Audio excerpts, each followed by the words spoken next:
आप सभी का स्वागत है सुमन प्रजापति यूट्यूब चैनल पर। अगर हमारे गीत फेसबुक पे जाता है, फेसबुक वाले भैया दीदी सुनते हैं तो आप लोग चैनल को ज़रूर क्या कहते हैं फॉलो करना, शेयर करना, अच्छा लगे तो। बहुत ही दर्द भरा सोहर गीत है, आप लोग लास्ट तक गीत में बने रहिए। जिस पत्नी के लड़का नहीं होता, लड़की नहीं होता, बाजिन रहती है, उसका अकेलापन बहुत ही खराब बीतता है। बच्चों के साथ मन लगा रहता है, टाइम ऐसे बीत जाता है कि पता नहीं चलता है। लेकिन जिस औरतों को, जिस स्त्रियां को नहीं है, कहना नहीं चाहिए, भगवान की देन है, तो उन्हें कुछ अच्छा नहीं लगता। आइए हमारे गीत में बने रहिए आप लोग लास्ट तक।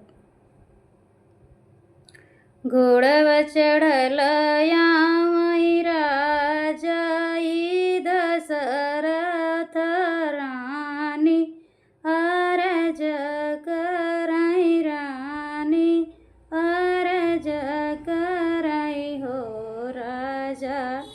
एकई बचन मोरी माना, अकेले माना नहीं लगई हो राजा। तू घुमाऊँ बंसी कार, खेलाऊँ बंसी कार, अकेले माना नहीं लगई ना।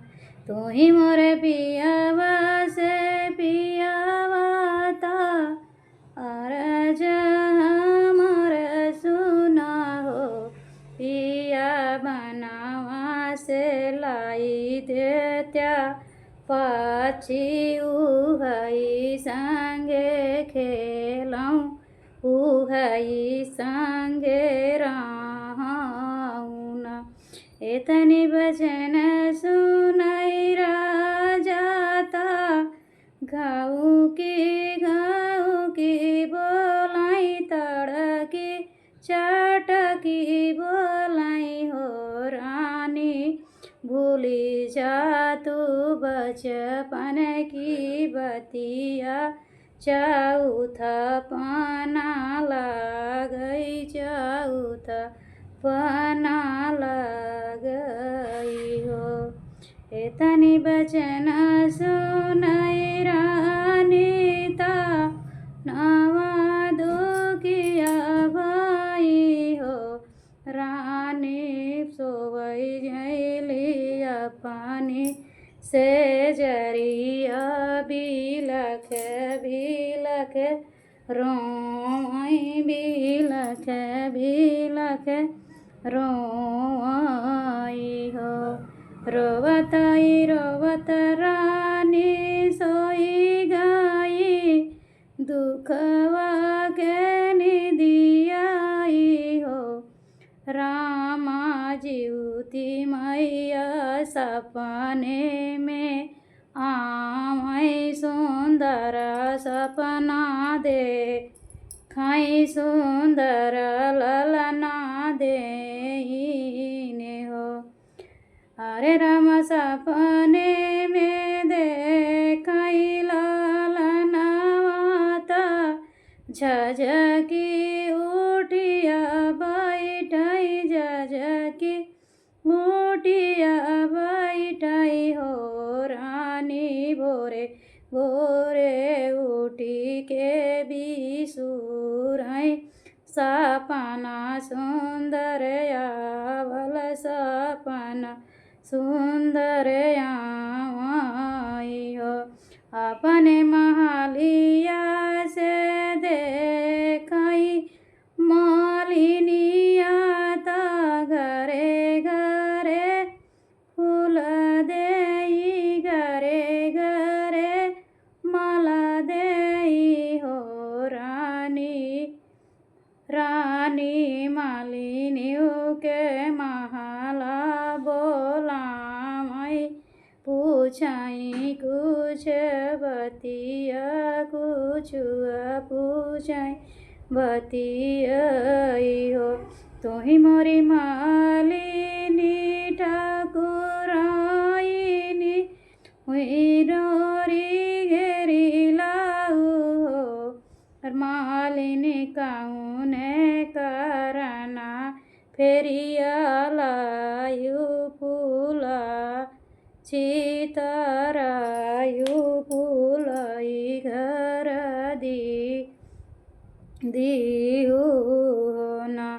एतनि बचन सुनै मालिन्य मन मुसकानिनी हो। रानी आजु बटै ज्योतिया व्रत हो सभई कोई रखाई हवई कुछु मांगै सबई कुछु मांगै हो। एतनि बचन सुनै रानी ता भोरे बिनु सारे हो संकल्पै ज्योतिया मैया हो मैया तोहरी अरजिया लगौबै व्रत हम करबै व्रत हम करबै हो। रानी माई पूरा करौ हमारौ सपनावा की सुनी मोरी गोदियैन। एतनि निबतिया से मैया मगन मुसकाइनी हो। रामायाजु के नवाए माहिन माता रानी के होरीला जनम लिहे होरीला जनम लिहे न। अब राम जनम लिहे लक्ष्मण राम जनम लिहे लक्ष्मण भरत शत्रुघ्न ता बजै लग बधैया ता उठै महल सोहर हो। जय हो ज्योतिया मैया की, जय हो ज्योतिया मैया की। तो मुझे जो आया मैं आप सबको सामने गीत को प्रस्तुत किया। आप सबको गीत कैसा लगा कमेंट बॉक्स में ज़रूर बताना हमारा गीत कैसा लगा। जय श्री कृष्णा, राधे राधे। और हमारे चैनल पे जितने भैया लोग दीदी लोग नए आ रहे हैं आप लोग ज़रूर मेरे चैनल को सब्सक्राइब करिए, गीत को फुल आवाज़ करके सुनिए। रिक्वेस्ट है आप सभी से। आधे से गीत आप लोग हटा देते हो तो गीत का ख़राब हो जाता है, तो आप लोग हमारा गीत